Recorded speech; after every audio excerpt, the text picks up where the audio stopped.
bienvenidos todos a este espacio, micrófono abierto, educación, el camino para incluir la diversidad, que impulsa conversaciones con personas que contribuyen en visibilizar y erradicar la discriminación a fin de fomentar la inclusión y la aceptación de las diferencias. Bueno, yo soy Rocío Orendain y a nombre de ICF México les damos la bienvenida.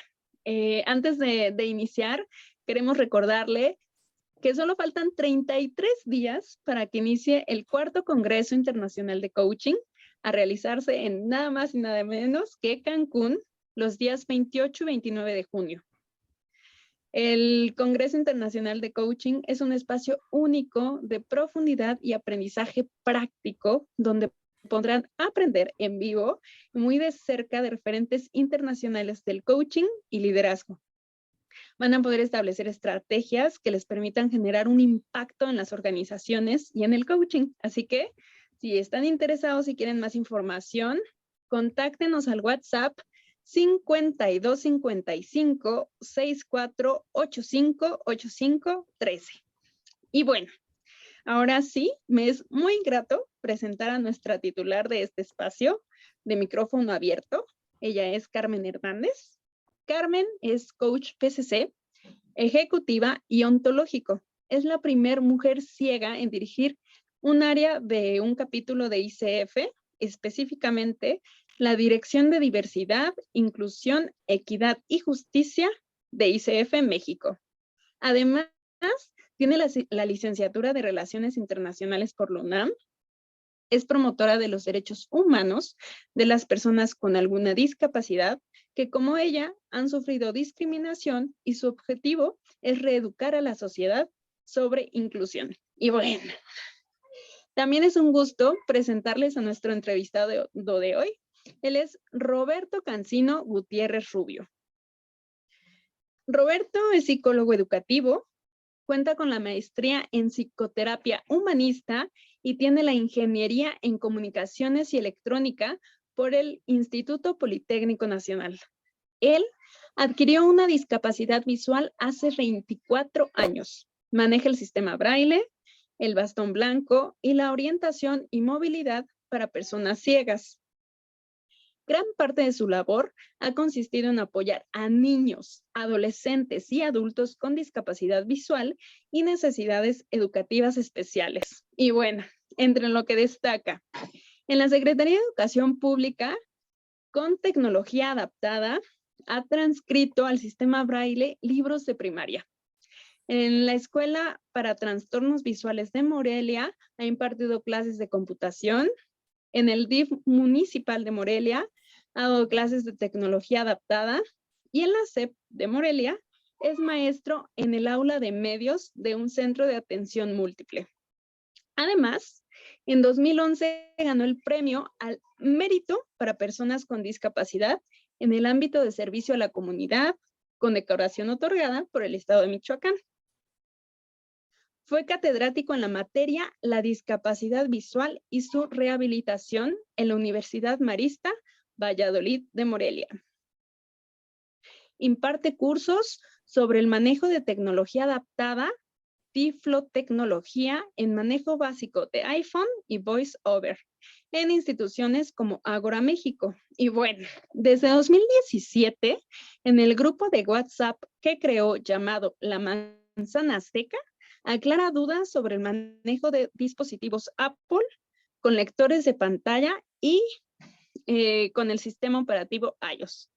Finalmente, imparte talleres, conferencias y actividades dirigidas a la sociedad en general, con el fin, nada más y nada menos, de sensibilizar sobre la importancia de generar una cultura de inclusión hacia las personas con discapacidad.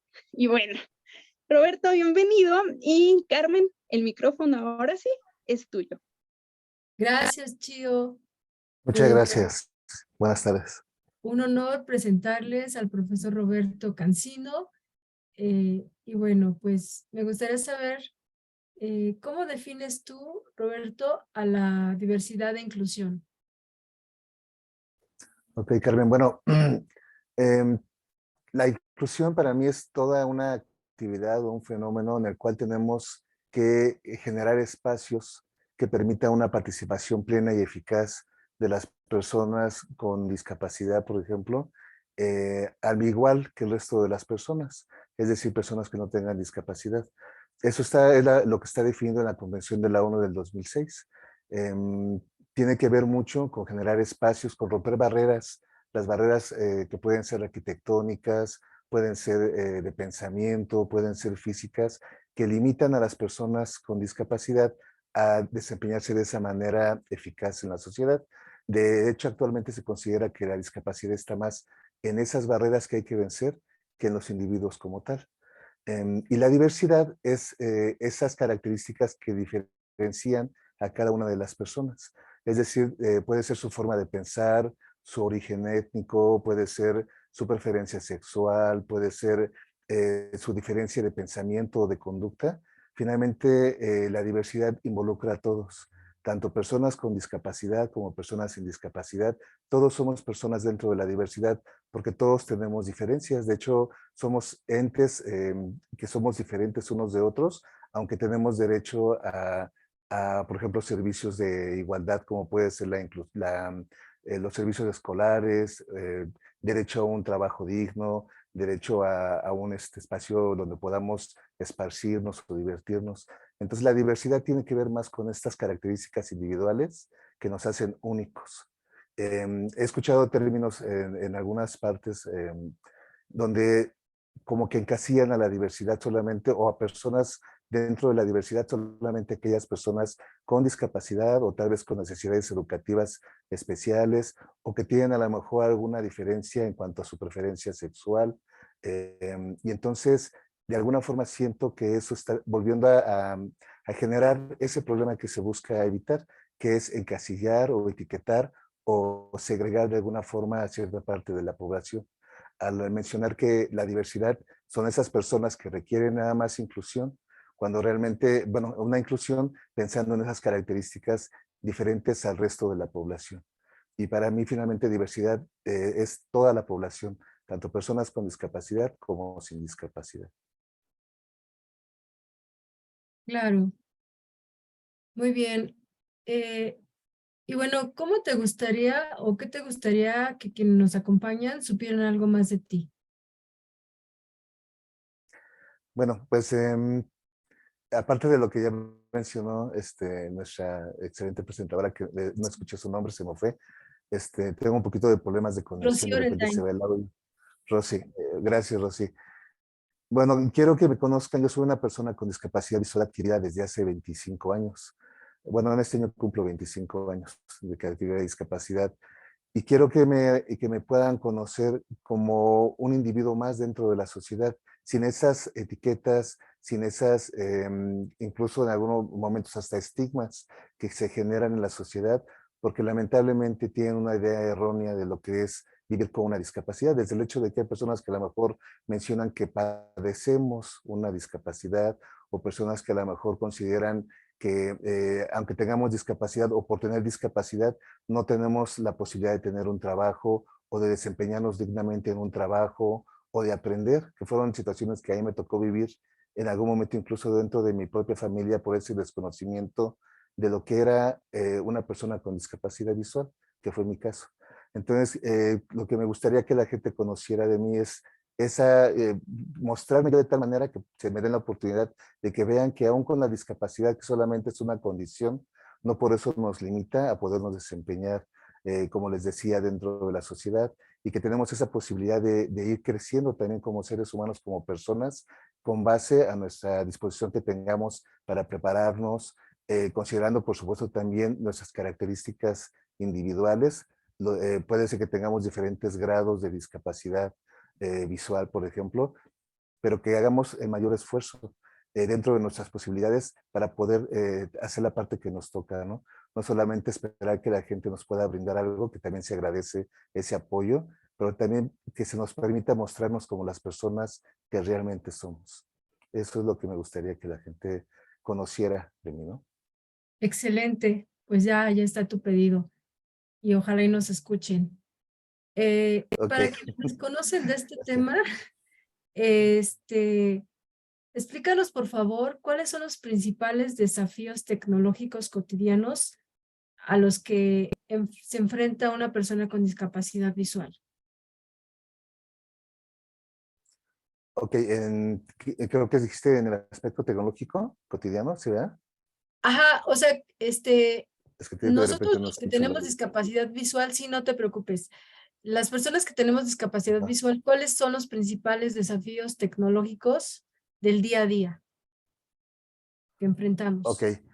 Ujú. em, bueno, como bien lo mencionas, a lo mejor ya las personas que de manera habitual utilizamos algún medio tecnológico sabemos un poquito al respecto, ¿no? Pero, por ejemplo, las personas, y todavía es importante difundir esto porque incluso personas que no tengan discapacidad, si conocen esta información, pueden ayudar a gente que tengan cerca que a lo mejor tiene alguna discapacidad y que por falta de información no saben que pueden ayudarlos. De hecho, así me pasó a mí en algún tiempo. Yo no sabía que ya había, cuando yo adquirí la discapacidad, que ya había, en aquel tiempo, hace 24 años, ya empezaban los lectores de pantalla. Y entonces yo no sabía que ya existía eso, yo seguía pensando que una persona con discapacidad ya no tenía posibilidad de volver a leer un libro, por ejemplo, sin necesidad de que alguien te lo estuviera leyendo, ¿no?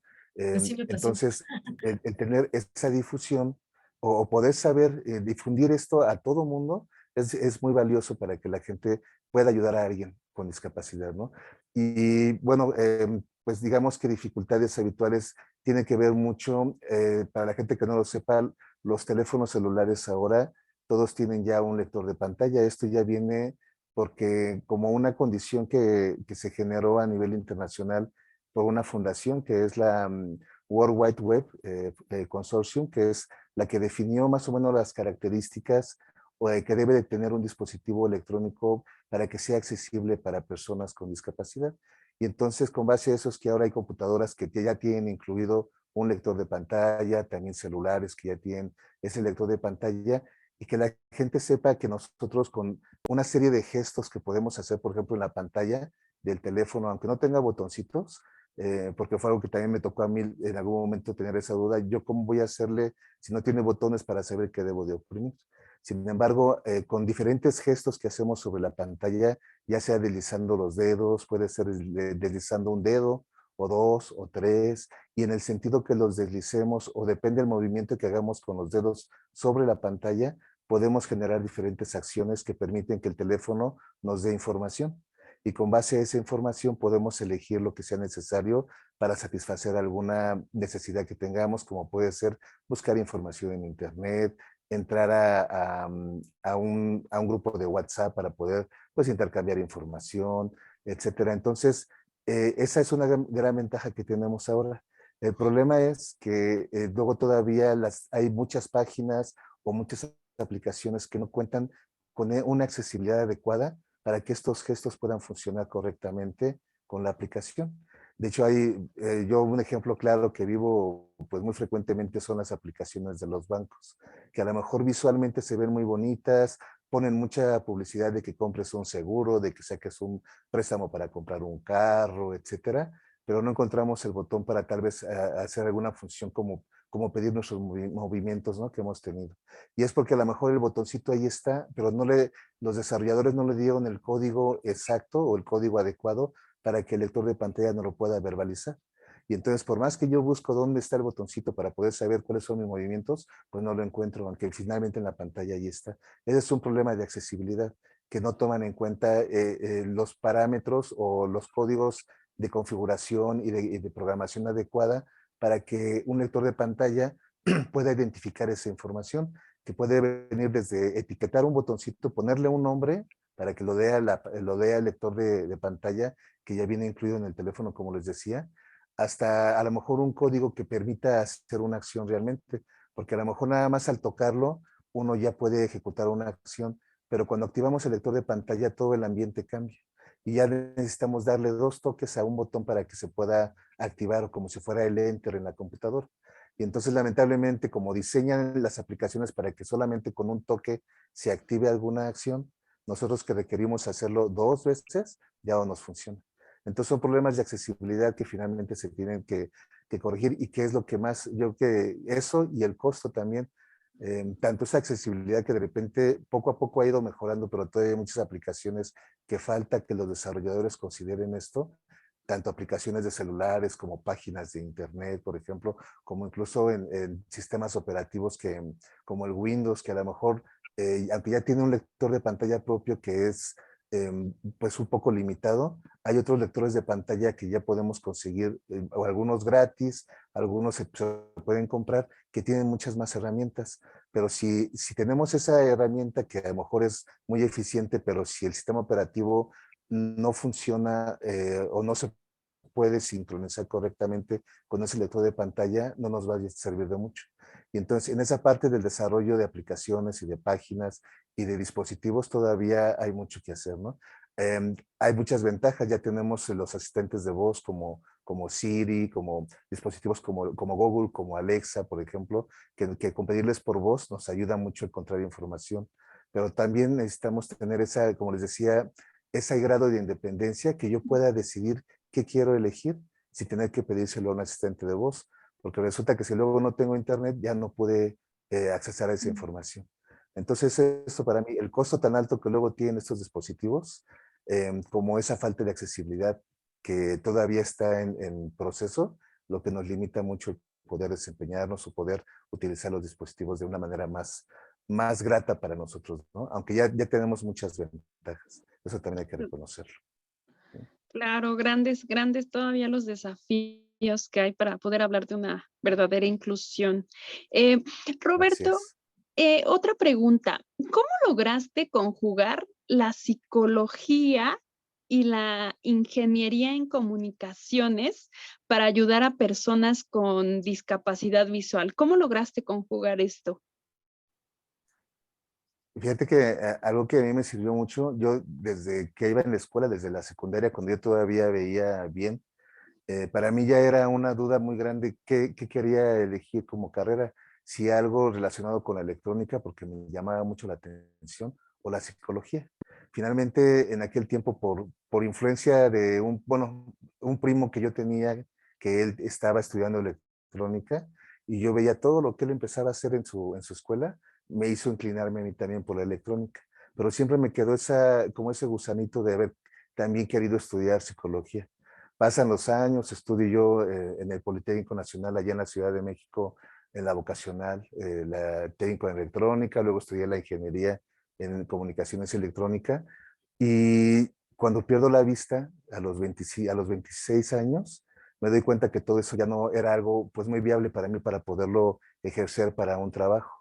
Y entonces entro a enseñar en la escuela para ciegos, en la escuela que aquel tiempo se llamaba Escuela para Trastornos Visuales de Morelia, y me doy cuenta ahí que tenía esa habilidad para poder transmitir el conocimiento, pero me faltaban todas las herramientas pedagógicas o didácticas para poder enseñar y sobre todo para poder entender el lenguaje de otros maestros que me hablaban de muchos términos así pues técnicos referentes a la pedagogía y todo eso. Entonces tuve que entrar a estudiar esa licenciatura en psicología educativa para yo, aparte de poder tener yo un perfil adecuado para trabajar en esa escuela que es parte de la SEP, también para poder desempeñarme mejor en mi trabajo. Y ahí es donde nace el darme cuenta que mis estudios de ingeniería, que me ayudaban como a comprender esa parte de las nociones técnicas, de cómo el proceso lógico o razonamiento lógico que se lleva a una programación pues de un dispositivo, de un programa, yo ya lo tenía. Por la ingeniería era mucho de hacer comprobaciones científicas, saber que tú un resultado tienes que comprobarlo siempre, no sé, por ejemplo, en el método científico, que tú tienes un resultado que tienes que encontrar y que tú lo puedes comprobar 100 veces y si está bajo las mismas condiciones, te debe de dar el mismo resultado. Entonces, esa enseñanza que tuve de probar, de estar comprobando y demostrando, me ayudó mucho ya para poder enseñar a mis alumnos, para poder indagar en la información que yo necesitaba. Y en la parte de la psicología, algo fundamental que es comprender que no como en aquel tiempo que veíamos, los que éramos ingenieros, estudiábamos ingeniería, veíamos a los psicólogos, a los contadores, como que eran un mundo y aparte, porque eran carreras humanísticas, así lo diferencia o lo diferenciaba en aquel tiempo en el Politécnico, carreras de área físico-matemáticas y carreras de áreas humanísticas. Y en la físico-matemáticas era todo de resultados muy exactos, casi como si el mundo fuera una máquina perfecta. Y en el caso de la psicología, pues yo me doy cuenta que todos somos seres humanos que tenemos diferentes comportamientos con base a nuestras emociones, a nuestra educación, a nuestra forma de pensar, a nuestro temperamento. Y entonces eso me ayuda a mí a conocer esa parte de la psicología, a saber cómo generar un ambiente más agradable para que los alumnos puedan adquirir el conocimiento. No como algo frío y rígido como es, tienes que aprender a multiplicar que 5 por 5 es 25, por decir algo, sino enfocarte en la parte del alumno, de qué está pasando con él, por qué se siente triste, por qué está, a lo mejor, por qué no puede concentrarse en algún aprendizaje, y es como tocar la parte sensible del alumno. Y esa parte sensible me la dio la psicología. Hay un autor pues muy conocido que es, o fue Carl Rogers, que fue incluso el presidente de la Asociación de Psicología de América, de América, en Estados Unidos, que él manejaba, él en el aspecto de la psicoterapia, pero yo lo enfoco a cualquier atención que podamos dar a otra persona, 3 preceptos básicos, que es aceptación incondicional, que es empatía, y es la autenticidad del terapeuta, o en este caso la autenticidad del maestro, que tiene que ver la aceptación incondicional con que tú no hagas prejuicios de la persona. Es un alumno que finalmente quiere aprender o requiere aprender, y no te enfoques a lo mejor en dónde vive, en qué tipo de religión profesa, en qué nivel económico tiene. Tú enfócate en la persona y en lo que necesita. Esa es la aceptación incondicional.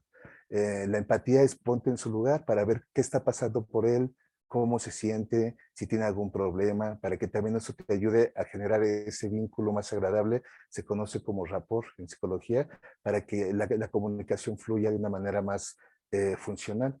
Y de la autenticidad del maestro en este caso es que yo me muestre como soy, para que mi alumno se muestre como él es, y yo pueda también identificar más fácilmente sus procesos o su ritmo de aprendizaje, su estilo de aprendizaje, y saber qué tipo de enseñanza me puede funcionar mejor. También tengo que mostrarme yo como la persona que soy, para que él tenga esa confianza de mostrarse como es. Y entonces para mí sea más fácil identificar todos esos factores que ayudan a que haya una mejor, en este caso, un mejor aprendizaje en el alumno. Wow. Tal vez eso os podría decir al respecto. Sí, me consta que lo pone en práctica lo que está diciendo Roberto. Yo he sido su alumna y la verdad es que he aprendido mucho con él. Bien, perdón por la interrupción, es que se me fue Muy un rato. buena alumna. Ajá. Sí, gracias. Y ahora con más de 2 décadas de estar viviendo esta discapacidad, ¿cómo le haces para aprender de las nuevas tecnologías que cambian constantemente y además enseñar su uso? Perdón, la Ok. interrupción. Esa pregunta, yo me metí un poquito y la hice, entonces Ok, nos iríamos con la que sigue, que tiene que ver con el tema de inclusión, Car. sí, claro. Ok, perdón. Entonces, bueno, en materia tecnológica, ¿qué sería inclusión para nosotros, las personas con discapacidad visual? Ok. Va enfocado a, el término inclusión, como les decía, es un término, para mí tiene que tener un carácter universal. Finalmente, la inclusión tiene que ver con favorecer la participación del individuo en la sociedad, y que esa participación, de acuerdo a sus características, sea lo más independiente posible.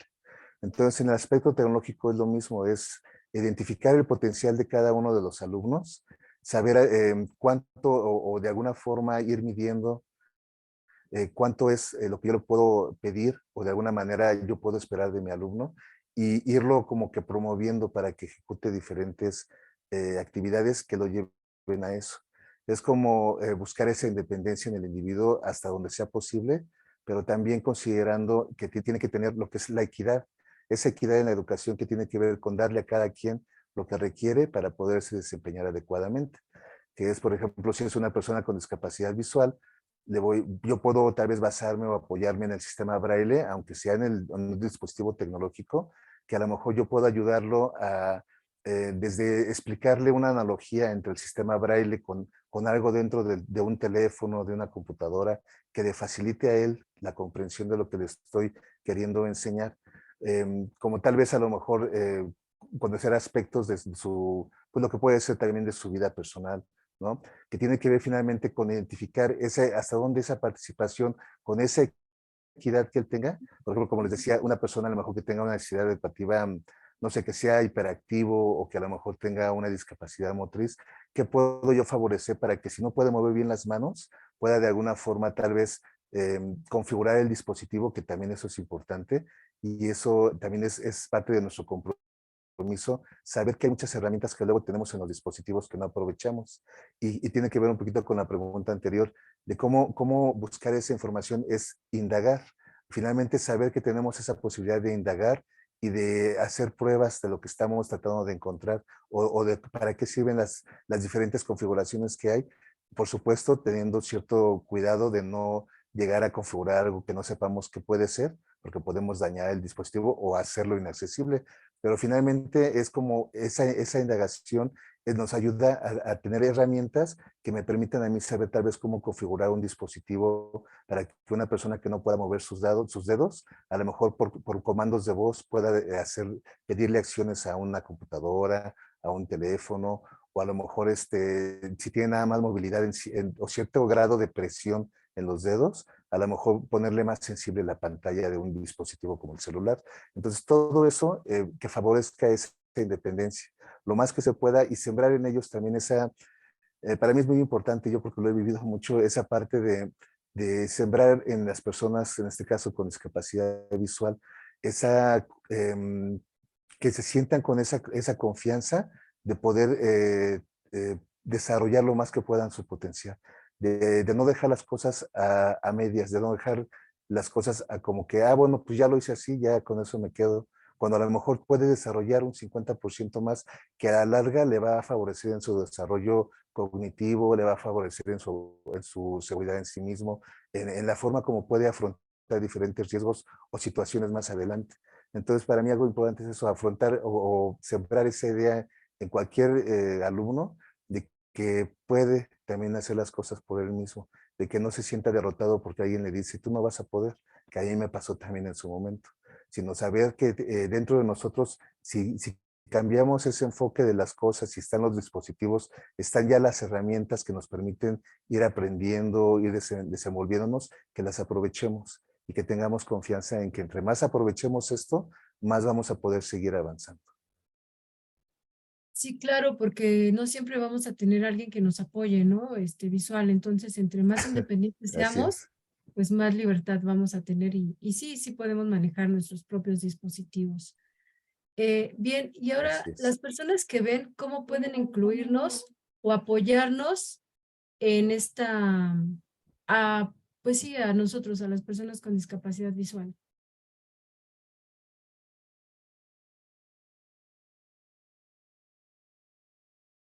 Ay, perdón, creo que existe una Sí. pregunta, pero no. Perdón. ¿Te la repito otra vez? Sí, por favor, ¿no? Ajá, claro que sí. Te decía que, ¿cómo los que sí ven pueden incluirnos o apoyarnos?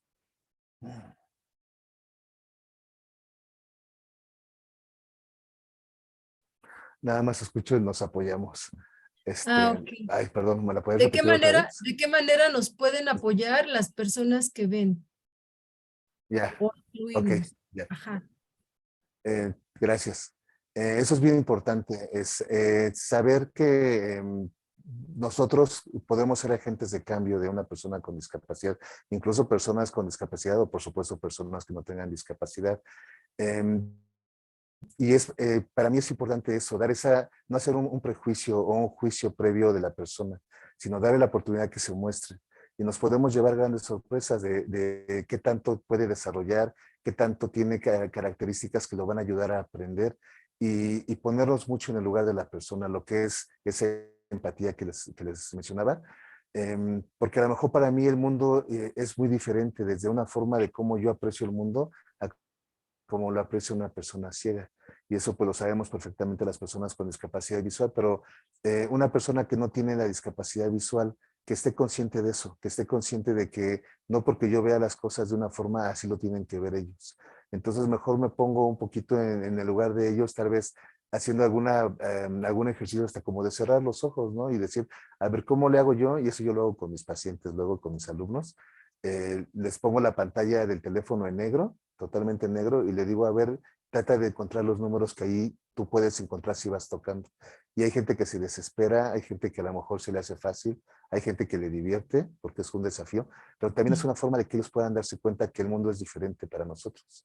No quiere decir que sea un mundo malo, un mundo agresivo, simplemente es un mundo diferente, son formas diferentes de vivir, estar en este mundo, ¿no? Entonces, si las personas sin discapacidad se dan esa oportunidad de acercarse a nosotros, de permitirnos mostrarnos como somos, que es diferente a demostrar cómo somos. En el demostrar tenemos que cumplir el satisfacer algo a alguien, ¿no?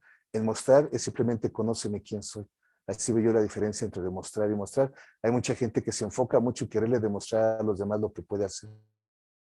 Pero también en querer demostrar, tal vez te vas a encontrar alguien que por más que tú lo quieras hacer, no lo vas a valorar o no le va a interesar, o al contrario, por propia envidia, te va a descalificar. Y eso nos puede generar frustración. Entonces, mejor hay que mostrarnos. Y ya quien lo quiera ver, qué bueno, y quien no lo quiera ver, pues ya será problema de él, pero darle esa oportunidad a la gente de mostrarse como es, sin esos juicios previos, ¿no? A mí me pasó, por ejemplo, ahorita rápidamente en la escuela, sobre todo en la maestría, eh, igual y porque mi forma de estudiar era pues de estar leyendo mucho, escuchando mucho audios, eh, siempre saqué muy buenas calificaciones. Y había alumnos que decían que yo sacaba 10 porque los maestros me ayudaban porque yo no veía. Y había alumnos que a lo mejor sí reconocían mi esfuerzo y me apoyaban y decían, ¿en qué te puedo ayudar? Pero sobre todo esos que por no saber afrontar o por no saber manejar la frustración de que tal vez ellos no podían sacar un 10, buscaban cómo descalificar lo que yo hacía. Y eso es muy común también, pero es parte de yo tener pues puedo decir madurez o a lo mejor ese pensamiento sano de saber que ya no es un problema mío, sino es un problema de las personas. Si yo hago las cosas bien, si hago la parte que me toca y ellos no la quieren ver, ya no es problema mío, ya es de ellos, que algo también tendrán ellos que trabajar a lo mejor, pero esa es para mí la forma como podemos ayudar a las personas o las personas que no tienen problemas de discapacidad visual, apoyar. Es mucho, ponte en el lugar de la persona y permítele que se muestre como la persona que realmente es. Claro, muy bien, visibilizarlos, ¿no? Ok, Así es. eh, hablando de esto, de estas personas, ¿nos puedes regalar dos ejemplos de logros exitosos que han tenido tus alumnos? Sí, hay un alumno que ya terminó es licenciatura en informática, que es un niño ciego de nacimiento. Él nació con retinopatía, ay, ¿cómo se llama? Cuando es ¿Diabética? prematura, cuando ¿Congénita? nació antes de tiempo. No, no, porque finalmente el problema fue por la incubadora, que le afectó de alguna manera el oxígeno que ve en la incubadora, le afectó que ya no se le desarrollaban adecuadamente las córneas. Entonces, eso finalmente él tuvo, bueno, fue una ceguera congénita o de nacimiento, ¿no? Y entonces él es muy inteligente, él cuando llegó conmigo tenía 8 años ahí en la escuela y le gustaba mucho la computación, le llamaba mucho la atención, aprendió muy rápido a manejar la computadora. Obviamente es un proceso gradual donde empiezan desde lo más básico, pero él siempre tuvo mucha facilidad y mucho gusto por manejar la computadora.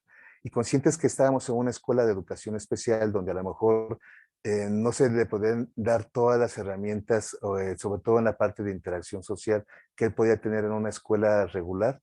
Su mamá buscaba o buscó llevarlo a una escuela regular, una primaria regular, y empezó ahí a tener problemas, aunque el niño ya sabía desplazarse, ya tenía el conocimiento del braille, del ábaco, de manejar la computadora, que le iba a ayudar mucho tanto para buscar información como para poder capturar sus apuntes, etcétera. No le permitieron inscribirse en dos escuelas a las que fue su mamá. En una, porque la directora le dijo que el cuarto grado de primaria, que es para el que él iba, estaba en un segundo piso en la escuela y que tenían miedo que el niño se fuera a caer, entonces que mejor no lo aceptara. Cuando finalmente era tan fácil, si de verdad les preocupaba mucho eso, pues mover el grupo al primer piso, ¿no? Y otra Claro. directora le dijo que no aceptaban al niño porque como era un niño ciego, la maestra que le iba a tocar era una señora ya de más de 60 años y que le daba mucha ansiedad pensar en que tenía que trabajar con un niño ciego y que le podía dar un infarto. Y entonces por eso no lo aceptaron. Y entonces así son esas situaciones, esas barreras en el pensamiento. Finalmente este alumno, gracias al tesón de su mamá y de él, por supuesto, él pudo seguir avanzando y acaba de terminar la licenciatura en informática. Y otra alumna que cuando iba a la secundaria perdió la vista, ella fue por glaucoma, y fue cuando llegó allá a la escuela para ciegos y yo Sí. empecé a enseñarle el uso de la computadora. Ella estudió la prepa, aquí en Morelia hay una prepa o un CETIS, creo que se llama CETIS, donde hay una carrera o una categoría donde ponen a los alumnos con discapacidad para que estudien la prepa. Pero lamentablemente en su certificado salió que ella estudió el bachillerato en esa especialidad de discapacidad, o sea, como una niña con discapacidad, ¿no? Y entonces, con esa etiqueta que le pusieron en el certificado, ya no la querían aceptar en ninguna universidad aquí en Morelia, porque decían, no, es que ella no estudió lo mismo que los demás en el bachillerato, porque ella, pues, es una niña que hasta ahí dice que tiene discapacidad. Y hubo muchos problemas hasta que pudo entrar a la misma escuela donde yo entré a estudiar la licenciatura en psicología, ahí ella también pudo entrar y pudo ya también perfectamente, ya con apoyo en la tecnología, en la computadora con lectores de pantalla, en escáner con el programa OpenBook que nos permite poner un libro y le toma una foto al libro y luego ese texto que viene en esa foto no lo empieza a leer. Entonces con eso ella estudió toda la licenciatura y terminó también su carrera igual en psicología educativa y actualmente ella es maestra de la materia de braille en esa misma universidad. Entonces, a pesar de tantas, pues en algún momento tuvo tantos obstáculos porque no podían aceptarla o no la querían aceptar en ninguna universidad, ahora es maestra de una universidad y eso es algo que a mí en lo personal me da mucho gusto. El caso de Claro. ella, el caso de este chico que les digo, por todo lo que se enfrentó, su mamá me cuenta, su mamá estudió medicina, es doctora, pero no ejerció porque ella se enfocó mucho en atender a sus hijos. Mientras el papá, eso fue como un acuerdo que me contó que hizo con su esposo. Yo me dedico a trabajar, tú dedícate a la educación de nuestros hijos. Entonces la señora, pues eso le ayudó mucho a estar siempre al pendiente de este alumno, de su hijo. Y me dice, ay, maestro, es que yo ya terminé estudiando 2 carreras porque ya aparte de ser doctora también ya soy licenciada en informática porque lo ha apoyado todo el tiempo, ¿no? Entonces, finalmente es mucho reconocimiento de la mamá, pero por supuesto también de él que nunca dejó de hacer lo que le tocaba, de esa parte que nos toca a nosotros también, ¿no? Que es lo que les mencionaba. ¿Sí? Wow, wow, Es hacer qué equipo. interesante. Eh, Carmen, Roberto, ya casi Sí, estamos llegando a nuestro tiempo, al final de esta emisión. Y antes de Sí. despedirnos, quisiera, bueno, preguntar en el caso de Roberto, si quienes te quieren contactar, ¿dónde podrían? Y si quieres comentar algo más antes de despedirnos. Ok, ¿de dónde me pueden contactar? Les doy mi número telefónico, es 44 32 27 9803 o en Facebook me pueden buscar tanto como Roberto Cancino Gutiérrez, como hay una página también de una fanpage que estoy como psicólogo Roberto Cancino. En YouTube está un canal que se llama La Manzana Azteca, que es donde subimos todos los tutoriales que se hacen para apoyar a las personas con discapacidad, para que aprendan mediante esos tutoriales a resolver problemas o aprender a utilizar aplicaciones o sus dispositivos, tanto celulares como computadoras también con el sistema Windows. Y mi correo electrónico, Roberto Cancino, G1, todo con minúsculas y todo junto, Roberto Cancino G1, @gmail.com. Y algo que quiero comentar al final, bueno, es esta parte de que tengamos esa confianza en nosotros mismos, personas con discapacidad visual, de que podemos llegar hasta donde queramos si no nos rendimos en ese intento. Decía así es.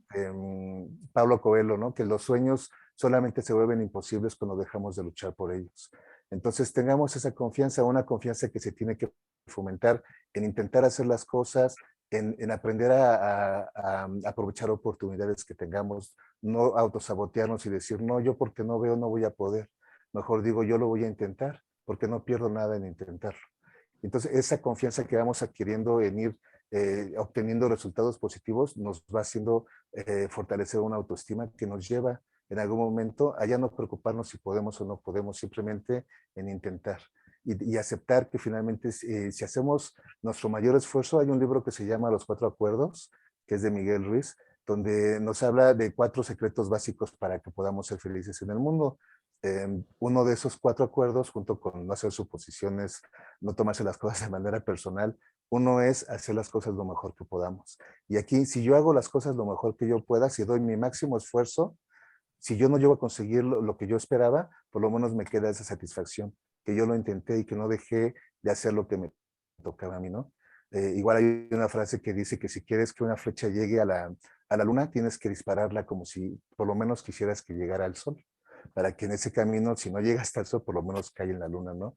Es esa parte de inténtalo, no te quedes con las ganas de hacerlo, por lo que diga la gente, porque la gente te puede decir, tú no puedes, o tú no lo vas a conseguir. Ahora sí que no les hagas caso en eso. Mejor inténtalo y si no puedes, pero haces tu máximo esfuerzo, ya tienes esa garantía que lo intentaste. Y va a haber, generalmente siempre hay resultados muy positivos. Gracias. Muchas gracias. Carmen, ¿algo que quieras decir antes de que nos vayamos? Claro que sí, pues me voy muy contenta porque aquí en la comunidad de nosotros, Roberto es una persona muy querida, muy respetada y muy admirada. Y también por mí, y yo le admiro y le reconozco toda su sapienza, todo lo que conoce, pero le admiro más porque comparte su saber. Y eso es, él se entrega generosamente su tiempo y su espacio y siempre está y es con nosotros. Gracias, Roberto. Gracias, Roberto, Muchas Carmen. gracias. Pues en un mes nos volvemos a ver Muchas en este gracias. espacio, micrófono abierto, y nada más, nuevamente les recordamos que faltan 33 días para que inicie el cuarto Congreso Internacional de Coaching, y de todas formas aquí les dejamos los datos por si a alguien le interesa para que nos contacte por WhatsApp. Gracias, buenas tardes. Buenas tardes y muchas gracias por la invitación. Gracias a ti, Roberto. Gracias, Carmen.